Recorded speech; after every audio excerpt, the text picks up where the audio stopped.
cycles d'utilisation d'un son numérique.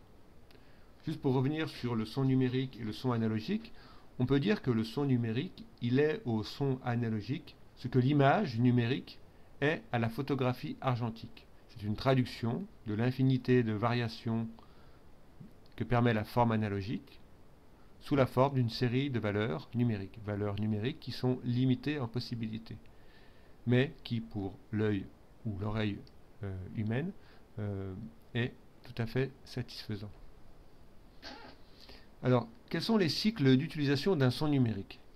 Eh bien, on peut commencer par un son numérique dont la source est une onde sonore qui va se traduire à travers un microphone sous la forme d'un son analogique dans un premier temps, qui va passer à travers un dispositif donc, de capture qui est le microphone, qui sera ensuite numérisé avec ce qu'on appelle un dispositif AN, c'est-à-dire analogique à numérique, qui va faire en fait le travail de numérisation.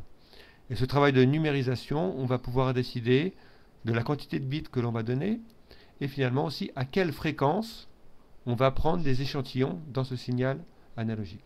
Cela sera traduit sous forme donc, de bits, c'est les chiffres que comprend l'ordinateur, des 0 ou des 1, une série de valeurs encodées sous la forme de 0 et de 1. Et à partir de là, on pourra faire appliquer des effets, toutes sortes, conversion, filtrage, sur ce son numérique, sans qu'il y ait de perte de qualité.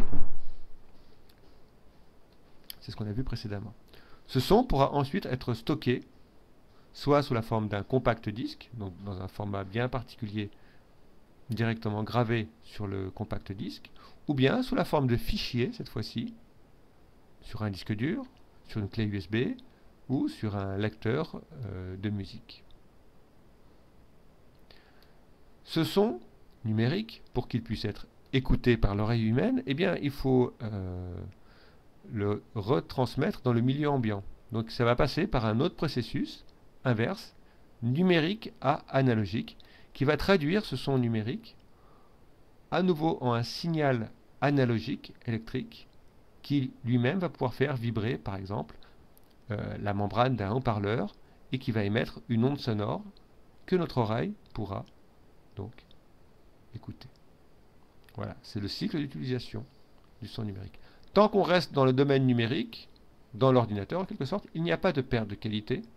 Dès qu'on émet, eh bien il y a perte. Donc vous comprenez que si par exemple ici on mettait un microphone, si on mettait un micro ici, et qu'on faisait à nouveau une numérisation, eh bien il y aurait perte de qualité, puisqu'on serait passé par le signal analogique, par les ondes sonores, à nouveau par un microphone et à nouveau donc un signal analogique, un signal électrique analogique. Donc il y aurait perte. Donc en général, le cycle de modification se fait uniquement sur le son numérique, quand on est à l'intérieur. Donc là, il n'y a plus de perte.